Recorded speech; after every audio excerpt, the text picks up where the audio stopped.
This is not just news. This is war of words at the highest level. In the early hours of today, President Donald J. Trump issued a direct warning to Captain Ibrahim Traoré, the young military leader of Burkina Faso. Trump's message was clear: back off, or face serious consequences. He accused Traoré's government of partnering with America's enemies, of working with foreign mercenaries, and of threatening the stability of West Africa. But just minutes ago, Traoré responded, and the world is shaking. He didn't stutter. He didn't blink. He didn't hold back. Standing tall in his camouflage uniform, flanked by top military officials, Captain Traoré spoke with power, anger, and confidence.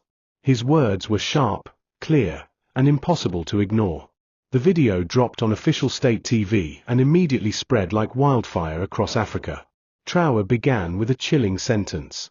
Burkina Faso does not kneel before threats. Not from Trump, not from anyone. The crowd around him stayed silent. No music. No background sound. Just the weight of those words. He continued. This land is not for sale. We are not your playground. You used Africa for centuries, but those days are over.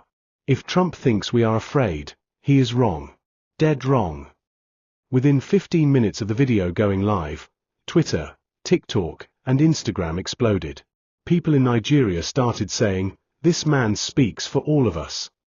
In Ghana, young men waved Burkina flags in the streets.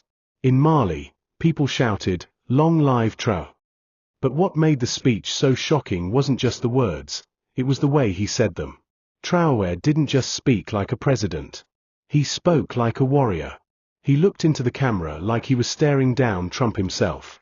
Then he dropped the most powerful line of the day. If Trump wants war, let him come. We are ready. He will not find weak men.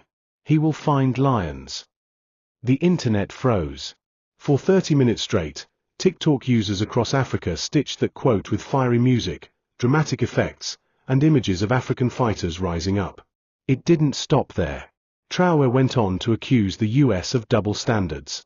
You say you fight for peace. But your drones kill children. You say you protect freedom. But your CIA trains rebels who destroy nations. He raised a folder, showing what he claimed were documents linking US intelligence to secret missions in Niger and Chad. We have proof, he said.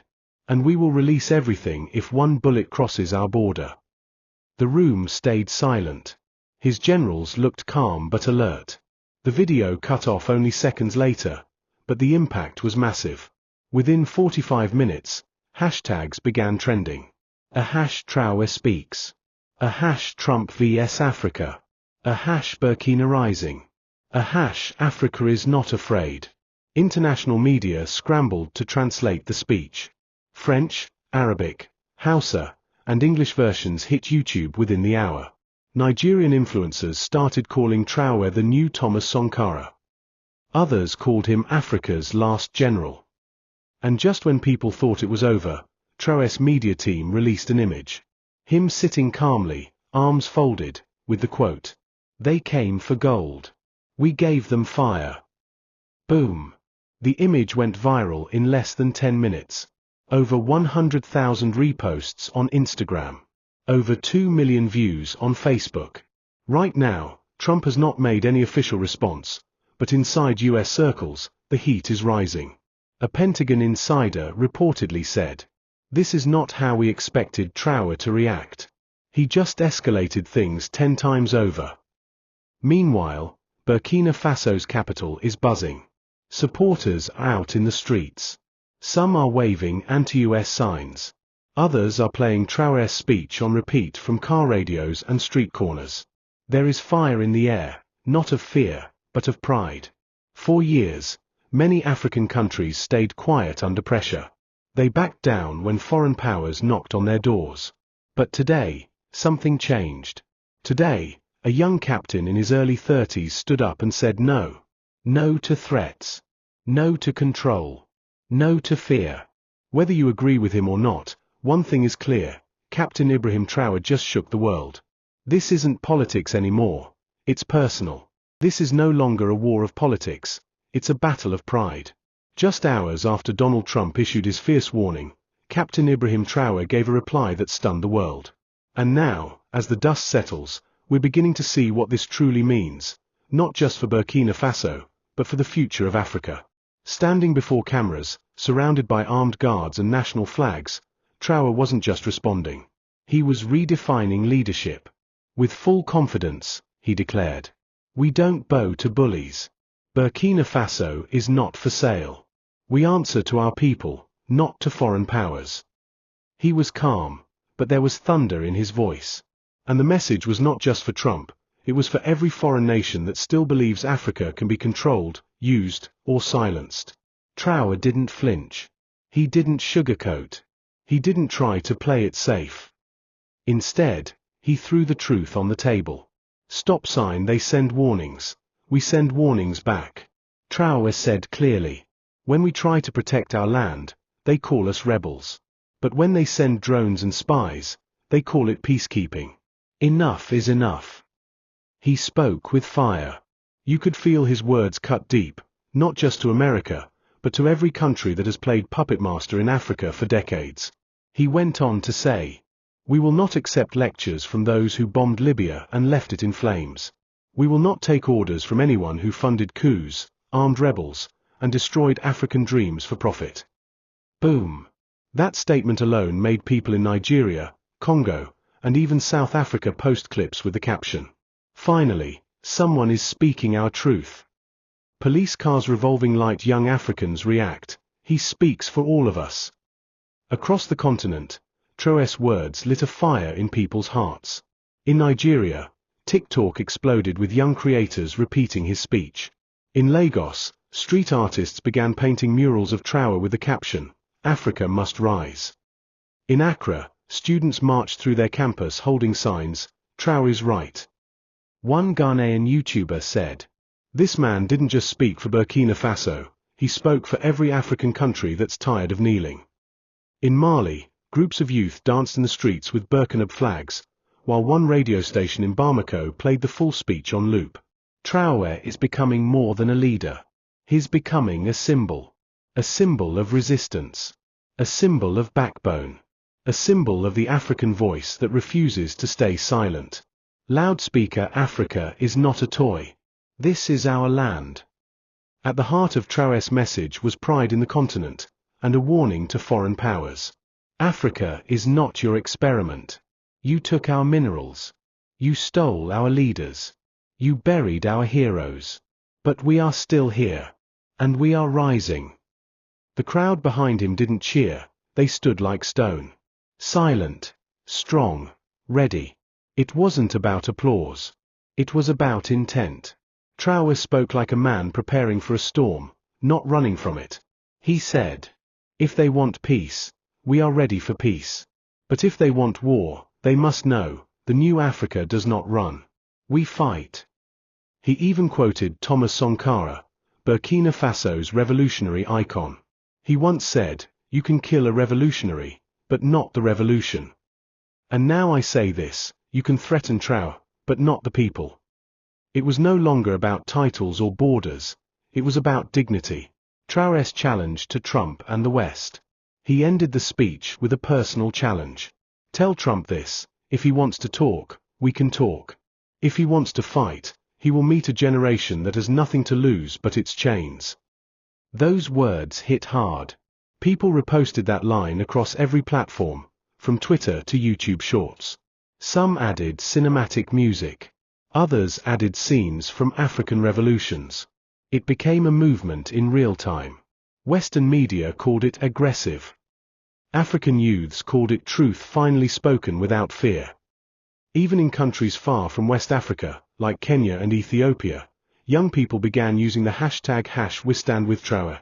The African Union hasn't spoken yet, but insiders say some leaders are quietly supporting Traoré's boldness, even if they can't say it in public. Fire the new voice of Africa. In less than 24 hours, Traoré has gone from military leader to continental figure. And this speech, this bold, fearless stand, may be the moment that changes the way Africa deals with the rest of the world. No more silence. No more begging. No more fear. As one Nigerian blogger said, Africa has always had power.